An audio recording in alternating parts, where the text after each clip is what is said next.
नमस्कार दोस्तों, back to our channel friends. मैं आप सबका अपने चैनल स्टॉक्स फॉर लाइफ पे बहुत स्वागत करता हूं। Welcome to STFL family. TFL numbers भले 2022 काफ़ी चैलेंजिंग हो, रिटर्न के मामले में काफ़ी नेगेटिव हो, बट यस इस बात को आपको एक्सेप्ट जरूर करना चाहिए कि 2022 में हम लोगों ने मेगा कॉर्पोरेट अनाउंसमेंट देखे, जहां पे बोनस हो गए, स्प्लिट हो गए, डिविडेंड हो गए, बाईबैक हो गए, और गैस मर्जर की भी न्यूज़ हमें देखने को मिली जो अपने आप में ही काफ़ी हिस्टोरिक है। हाल फिलहाल में अपने देखा जो स्वैप रेशियो है एचडीएफसी बैंक का और एचडीएफसी लिमिटेड का हमें देखने को मिला। बट हाल फिलहाल में गैस एक और स्पेकुलेशन न्यूज़ थी जिसमें गैस बताया जा रहा था कि माइंट्री और एलटीआई मर्ज हो जाएंगी। तो जी गैस उसको लेके जो मुहर है वो लगते हुए देखने को मिल चुकी है। तो जी गैस ये न्यूज़ कितने हद तक गुड है और कितने हद तक बैड है, आपको एक शेयर के बदले 10 शेयर के बदले 100 शेयर के बदले कितने मिल सकते हैं, अगर नहीं है उस रेशियो में तो क्या करना चाहिए, और सबसे इंपॉर्टेंट चीज़ गैस दर पे आने वाले कल में आपको पता है कि नेस्टेक अभी के टाइम काफ़ी चैलेंजेस फेस कर रहा था। ऑफकोर्स गैस ये मर्जर कितना हद तक कामयाब हो पाएगा उसको लेके मैं फाइनल कमेंट्री ज़रूर दूंगा, बिकॉज अपने आप में ही दोनों कंपनी आईटी को बिलोंग करती है। एक है एलटीआई और दूसरा है लाइक माइंट्री, दोनों के दोनों बेमिसाल कंपनी है। बट येस इसका इंपैक्ट शॉर्ट टर्म में और लॉन्ग टर्म में क्या होने वाला है फटाफट डिस्कस करेंगे, बहुत ही कुछ सीखने को मिलेगा। चैनल फर्स्ट टाइम होंगे सब्सक्राइब कर सकते हैं इस तरह की क्वालिटी कंटेंट को सबसे पहले एक्सेस करने के लिए। Now without dealing any for time let's begin.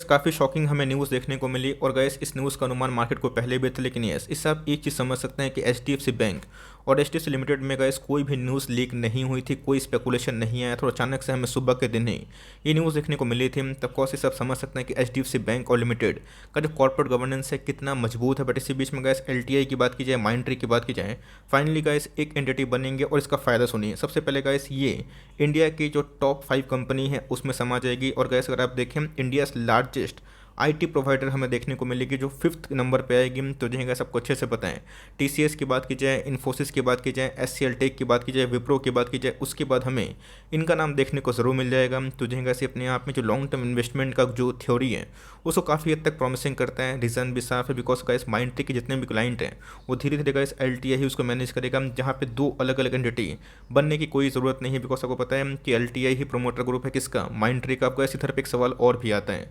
माइंट्री में कैस बहुत लोगों ने निवेश किया था ये सोच के कि छोटी कंपनी है तो ग्रोथ काफ़ी हाई होगा, तो आने वाले कल में कैस क्या करना सही रहेगा। बिकॉज जब कोई कंपनी बहुत हाथी बनती है रिटर्न प्रोफाइल थोड़े से स्लो हो जाते हैं। बट ध्यान रखिएगा इस आने वाले कल में मार्केट सिर्फ और सिर्फ चलता है फंडामेंटल्स पे। अगर आप देखें जो फाइनल नोटिस है वो हमें देखने को मिल चुकी है, और गैस इसका जो मुद्दा था एमलगमेशन, ये क्या होता है गैस, दो चीज़ को एक चीज़ में जोड़ के गैस जो बनता है, ऑफकोर्स 1+1 2 हो जाता है। तो उसी बीच में अगर आप देखें दो कंपनी गैस अपने आप में ही जुड़ जाएगी, जिसका नाम अगर आप देखें लार्सन एंड टूब्रो इन्फोटेक, और माइंट्री का नाम हमें देखने को मिलता है। तो जो गैस माइंट्री का जो प्रोमोटर ग्रुप है आपको मैं साफ साफ बताया है एलटीआई है। अब गैस इधर बहुत प्रश्न उठता है, मैंने क्या बताया कि बहुत लोग निवेश इन्फोसिस और टीसीएस में इसलिए नहीं किए थे बिकॉज उनको ऐसा लग रहा था कि माइंट्री और एलटीआई छोटी कंपनी है तो उसमें जो ग्रोथ रेट है वो काफ़ी इनॉर्मस होगा। तो जी गैस अगर आप ग्रोथ लेवल के हिसाब से निवेश किए थे आपको जो मर्जर है ये बिल्कुल भी सही लगेगा नहीं। बट यस अगर आप सेंसिबली सोचें कि आने वाले कल में गए जितने क्लाइंट उनके पास हैं अगर इनके पास आ जाते हैं तो क्या बेनिफिट होगा, इसका बेनिफिट यही होगा कि ये इंडिया की टॉप 5 कंपनी में आ चुकी है। तो आने वाले कल में का ऐसी कंपनी शायद से इंडिया की टॉप 3 में भी आ जाए। तो ऑफकोर्स का इस ग्रोथ की संभावना तो है, ऐसा नहीं है। बट यस जो लोग इस स्पेसिफिक जो अप्रोच कर रहे थे कि मुझे इस स्टॉक में निवेश करना है, ग्रोथ में लवर हूँ, तो ऑफकोर्स इनके लिए काफ़ी निराशा ज़रूर है। तो इसी बीच में गए जो फीलिंग्स हैं अभी के टाइम काफ़ी मिक्सड हैं। बहुत लोगों को न्यूज़ काफ़ी अच्छी लग रही है, जो कि अच्छी है भी, लेकिन यस बहुत लोग गए जो माइंट्री में निवेश किए थे उनको शायद से न्यूज़ अच्छी ना लगे। चलिए मैं बताऊंगा कि एट द एंड में करना क्या है, बिकॉज बहुत लोगों को काफ़ी कन्फ्यूजन है कि सर मुझे मिलेगा क्या। बिकॉज आपके पास अगर एलटीआई है आपको तो कुछ मिलने वाला है नहीं, लेकिन यस अगर आपके पास माइंट्री के 100 शेयर हैं, अगर आप देखें 100 शेयर अगर आप ओन करते हैं उसके बदले 73 शेयर मिलेंगे किसके, एलटीआई के। तो ऑफकोर्स मेरे पास 100 शेयर नहीं है, क्या करूँ, तो ऑफकोर्स गैस उसी प्रोपोर्शनेट में आपको पैसे मिल जाएंगे। तो ऑफकोर्स गैस बहुत लोग इसके लिए एग्री नहीं होते हैं। आपने देखा कि 25 से जो 42 का स्वैप रेशियो होता है किसका, एचडीएफसी बैंक और लिमिटेड का, तो उसके नीचे है तो क्या करना है, उसके पैसे आपको बैंक अकाउंट में क्रेडिट हो जाएंगे। लेकिन नहीं है तो लोग क्या कर रहे थे 25 स्टॉक खरीद ले रहे थे। तो ऑफकोर्स गाइस आपको ये जो नंबर्स हैं इसको पूरा करना पड़ेगा, और एल्स आपका जो सीएमपी में प्राइस है वो ऑफकोर्स एडजस्ट होकर आपके अकाउंट में आता हुआ देखने को मिल सकता है। तो पूछेंगे कि सर अभी तो मैं लॉस में हूँ क्या करूँ, तो ऑफकोर्स गाइस जो मार्केट प्राइस है उसी में ही जो 100 होता है वो स्क्वायर ऑफ होता हुआ देखने को मिलता है। तो देखते हैं कि आने वाले कल में जो स्वैप रेशियो है उसको लेके जो एनालिस्ट है उसकी क्या कवरेज मौजूद है। बट ये जो मेरे पास गैस आंकड़े हैं उससे तो यही समझ में आ रहा है अगर आपके पास उससे कम है तो ऑफकोर्स आपको पैसे मिल जाएंगे। बट बहुत लोग इसको लेके शायद से अरंगा लगाएं। बट याद रखिएगा इस मेजोरिटी जो स्टेक हैं ये प्रमोटर ही ओन करते हैं। कंट्रोलिंग स्टेक चाहे वो माइंडट्री की बात की जाए, एलटीआई की बात की जाए, दोनों के गाइस जो प्रमोटर लेकिन स्टेक हैं वो कंट्रोलिंग हमें देखने को ज़रूर मिलती है। अगर आप देखें गाइस तो ऑफकोर्स एक एंटिटी बन जाएगी। कौन सी रहेगी? LTI Mindtree. तो ऑफकोर्स गाइस इनके जो प्री हैं 60% प्रमोटर होल्डिंग है, 13% के आसपास अगर आप देखें पब्लिक होल्डिंग है। बट यस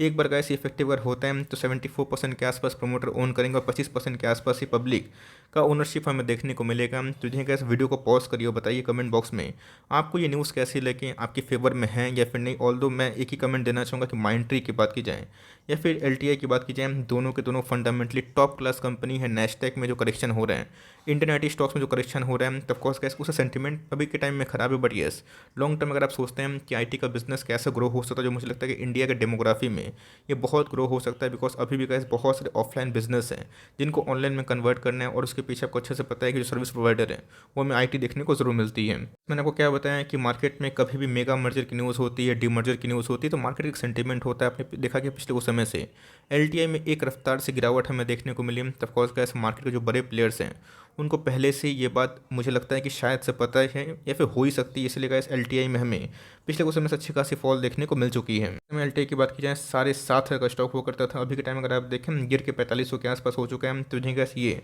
मार्केट है, मैंने क्या बताया। तो ऑफकोर्स अगर आपके पास एलटीआई है आपको कुछ नहीं मिलेगा, लेकिन ऐसा अगर आपके पास माइंडट्री के 100 शेयर है तो उसके अगेंस्ट में आपको 73 जो शेयर्स हैं वो ज़रूर एलोकेट होंगे किसमें? एलटीआई में। तो मेरे हिसाब से कैसे अगर आप एलटीआई होल्ड करते हैं तो उसमें कोई भी कन्फ्यूजन या फिर किंतु परंतु वाली बात नहीं है। बट ये अगर आप माइंडट्री होल्ड करते हैं तो करना क्या है, फटाफट चेक कर लेते हैं। एक बात की जाए नंबर्स मुझे खराब नहीं लगे थे, स्ट्रॉन्ग प्रमोटर होल्डिंग वाली कंपनी है, स्ट्रॉन्ग फंडामेंटल्स है, आरओ भी काफ़ी इनफ हमें देखने को मिलता है। बट येस पिछले कुछ समय से गाइस 5000 का स्टॉक है, 3300 के आसपास ज़रूर है। एंट्री करे क्या? इसका आंसर मेरे हिसाब से ना है। बिकॉज अगर सारी 200 जो शेयर्स हैं अगर वो मर्ज होकर एक ही एंटिटी में बन जाएंगे तो मेरे हिसाब से गैस एलटीआई खरीदना यहाँ पे अच्छा सौदा हो सकता है। घाटे का सौदा गैस अभी के टाइम माइंडट्री खरीदना होगा। बट यस आपके पास अगर माइंडट्री है तो मैं आपको बोलूँगा कि होल्ड करिए।